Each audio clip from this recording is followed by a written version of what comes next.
What's going on, everybody? I'm Josh with Combat Sports Today. I'm joined with Cody, Bison, Freeman. How's it going, brother? It's going pretty well. How about yourself? It's a Tuesday. Yeah, I'll say that it's a Tuesday.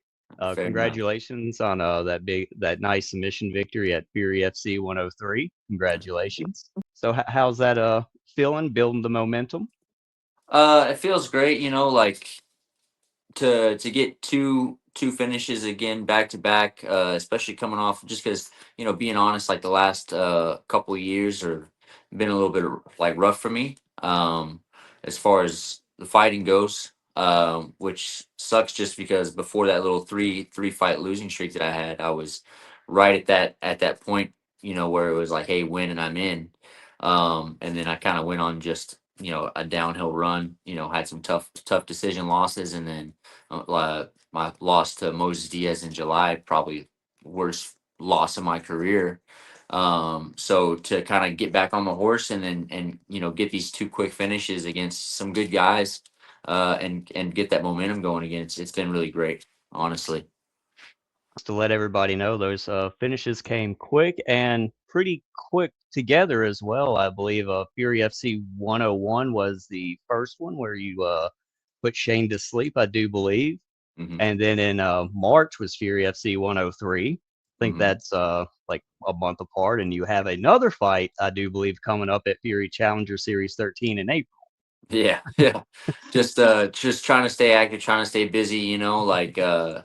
It's just like I said, getting this momentum going. It's like I don't, I'm a creature of momentum. Like once things get going, I just continue to get more and more comfortable in the cage. And I've had periods in my past with my career that it was like kind of the same thing where you know I would get one finish and it's like, all right, well, 2 months later I line another one up, get another finish, and I'd go on these streaks of four or five fights in a shorter amount of time, and it's always worked out really well for me. Like it's just like I just got to kind of keep riding the wave and keep things going in my way. So getting those wins back to back quickly, you're somebody that kind of thrives in that short notice hmm fight preparation. Yeah, like it's one of those. So like the majority of my career was spent at bantamweight 135, and that's not something that I was, like the last fight with Kyle, I took that fight on 3 weeks notice. Um, at 135, that's not something that I would have been able to really do. So going up to 145 has really been, honestly, real refreshing, just because it's one, I can take these opportunities when they come up, and I can kind of ring these fights off one by one. And two, it's just my camps for the fights. It's less of like a weight loss camp, which is kind of what it was at 135. It's just like, hey, focusing less on getting better and more on like, hey, I got to lose this amount of weight in this amount of time. Now it's like I go in, I don't really worry about the weight. Like it's not really a big deal. And now I just go in and I focus on being the best version of me that I can be when it comes fight time. So it's been really, really awesome. So we're you're shutting the door on 135 because I believe you were the American Combat Alliance 135 and 145 champion. So door shut on 135 for good, or just kind of right now you're So just focusing on the 145. So the thing is that when I first decided to move up to 145, in my head it was like, I'm gonna go get like 3 4 fights at 45, and then I'm gonna try to work my way back down to 35. But as I've kind of gone on and realized like, hey, I can perform here, I can perform at this weight, and like it's not hell on my body. It's like, why would I take the chance of going back down and like maybe being a detriment to my health, when I can sit here and perform the same way, just less stress. So maybe down the road, if we end up ever getting that call to UFC or something, maybe with the like the stuff you have access to in the PI and with all that, like maybe I go, okay, maybe we take a look at what it would take to get to 135 in a more healthy manner. But as of right now, I'm thinking 145 is going to be the new home. Awesome. Like you're looking great at 145. Like I said, you got those two quick submissions, super quick back to back. And you like to stay active, is like taking a grappling super fight on like a Submission Hunter Pro card or the Pit Submission Series in Karate Combat or anything like that. Would you couldn't get like an MMA fight? Would is that something you'd want to entertain just to stay active and being the grappler that you are? Yeah, no, 100%. Like, and Eric Garcia for Fear Fury, he's actually kind of already mentioned it recently. He's like, hey man, like, if you ever want to do like a submission hunter, like let me know. Like, you know, sure, whatever. As long as it's not something that's gonna interfere with me, getting an actual MMA fight, that's fine. Like, I'm all about being active. I'm all about competition. So I'm 100% down. And I've kind of always like wanted to do like some pro grappling match. I've always entertained the idea just because I think it'd be fun. It's competition, but it's not MMA where it's like, you know, I don't have to worry about getting knocked out in front of everybody. You know what I mean? So I can have a little bit more fun with it and do some fun stuff and really kind of just put on a show. So I think that'd be a cool thing to do if I get the chance down the road, or if there's like a period where maybe I can't get a fight. But I mean, as far as this year goes, I feel like I'm not even gonna have time. If everything goes to plan, I'm not even gonna have time for it because this will be fight number 3 so far this year, and I want to get 6.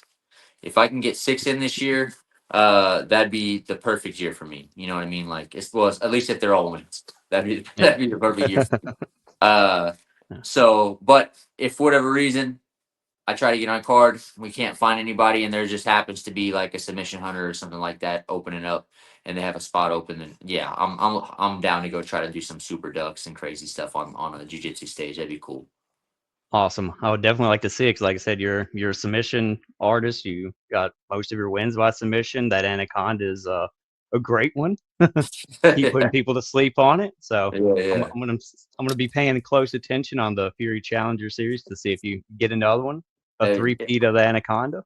if somehow I'm able to get another anaconda, because I've told people like, man, I promise I'm not going into these fights saying, like, I'm gonna get an anaconda this time. Like, it's not my goal. I'm not just like hunting for it. If it's there, it's there. Like, but it's like a choke that I know if I get in position, I'm going to get it. Like, it's 90, like I got like a 90% finish rate between fights in the gym. Like, if I get to the position, chances are you're going to sleep or you're tapping. So it's like I'll give up the back position to try to find this choke. Uh, but it's definitely like, if I get another anaconda, that would be 3 anacondas in a row, and that would actually make my last 4 wins anacondas. So right now we're at the last 3. So if I can make it the last 4, that'd be kind of crazy. I might have to change the nickname. We might have to go from Bison to Anaconda or something. Yeah, we're gonna have to, and Eric and them are definitely gonna have to like give you some type of bonus or something for Oh constantly yeah, hitting that one. So I think yeah. at one point didn't they have like a pool of money for like a sharpshooter or like the walls of They Jericho were the or walls of something? Jericho. Yeah, they were putting out a bounty for someone to get the walls of Jericho. Which, if for whatever reason I end up in that position, I'll give it a try. But It's, I mean, I don't think anybody's hit that bounty, so I mean, it no, still and it's funny. technically should still be out there. Yeah, no, I mean, honestly, I gotta ask them if that's still an option, because I mean, if it's there and I see an option to do it, I might try it.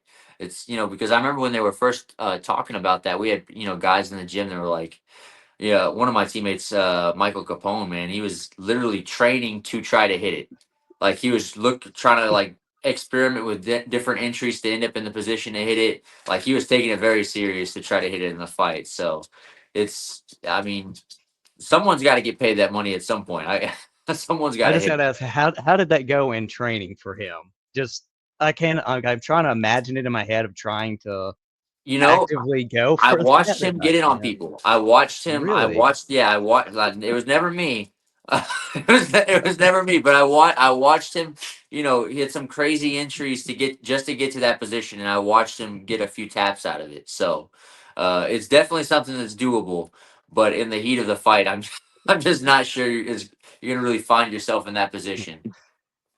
So it seems like you guys have a lot of fun at the gym. I was kind of browsing the social media and I seen, I think it was a period slash pregnancy testing thing. I Oh, think that oh, was yeah, on, yeah, yeah, yeah, I yeah. seen that on your Instagram. How did that feel?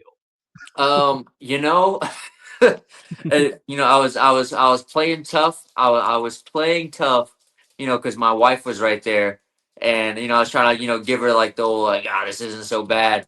And in the moment, if it's like, hey, you got to do this for 5 minutes, it's not terrible. Like, I'm not like about to go into a tear, but I could not imagine I could not imagine doing that like just randomly throughout the day. So it wasn't that fun. There was a point where she cranked it up to max, and it was like, it it was a little rough there for a second, but I toughed it out. I think I got like a good 5 6 minutes before I tapped out from it. It made for a pretty funny video. How did that even begin? Like, how did that start? Uh, so one of the boxers at the gym, her name's Jiffy. She does a lot of videos and stuff like that, and so I was kind of just coming downstairs from training, and she was already filming with one of my other teammates, and of course my wife, volunteered me, and she's like, "Hey, you're gonna do this." She's like, I want you to see how it feels," and I was like, all right, well, let me just let me just be in some pain real quick. All right, whatever. So yeah, so I think she got a few people to be her victim of just having some cramping pain for a little bit. But it was a Uh, fun time. It was funny. uh, Said it looked fun on there. Painful but fun, but Yeah. sometimes those are the best times and some of the best stories. Yeah, well, I mean, I guess painful but fun. I mean, guys that get punched in the face for money and for a living, I guess they go hand in hand, so might as well. Yeah. If you get punched in the face on the daily and you consider it fun, might as well, go have some other pain somewhere else and laugh about it. Yeah, true. So, outside of fighting and things, what are some of your hobbies that you kind of do to take your mind off of the fight game if you kind of need to decompress or So I guess one of the big things is just like I game a little bit. I'm not like the best, but I'll go play some Warzone or some Apex Legends on my days off, like usually on Tuesdays and stuff like that. I'll spend like 5 6 hours just playing some Apex or something in between training sessions. So that's one of the things, and then also like I haven't gotten to do it much since I've moved down to Houston, but I was getting big into like mountain biking, just because I mean, it's one of those things like it's active. I'm getting a workout out of it, but it's also like I'm always been like a big like thrill seeker, so it's a fun way to kind of kill some time and blow off some steam. Right, and I seen your dog walking around earlier, so I got to ask, what's your dog's name? I'm a Oh, huge dog person, so yeah, I seen him walking around, so I got to ask. yeah. His name's Goober. Oh, that's a great name. Yeah, yeah. Come here, Goober. Yeah, yeah. He's a little pug. Yeah, Yeah, I seen him. I had to get the name. My wife would never let me live it down because she's yeah. gonna see the video. I was like, "You didn't get the name?" Like, Yeah. It's Goober. So everybody always seems to enjoy his name. I think it fits him pretty well. do you got anybody that you want to give a shout out to, or Of course. Well, first off, I want to shout out my wife. That's first, very important. Let me make sure I get that out there, or else she'll kill me. Second, shout out to all my coaches, my teammates at Main Street Boxing and Muay Thai, Bob Perez. Uh, Super intelligent coach. Like, has really helped me with my game and has really pushed me to kind of continue on in this journey and help me along the way. So shout out to him. Shout out to my team. Shout out to my sponsors, Tidwell Homes and Renovations, DFW Wrap Works, Lone Star Contracting and Roofing, and JW Gutters. Shout out to them. The support means a ton, and also those guys do some great work. So if anybody's watching this, check those guys out. They're awesome.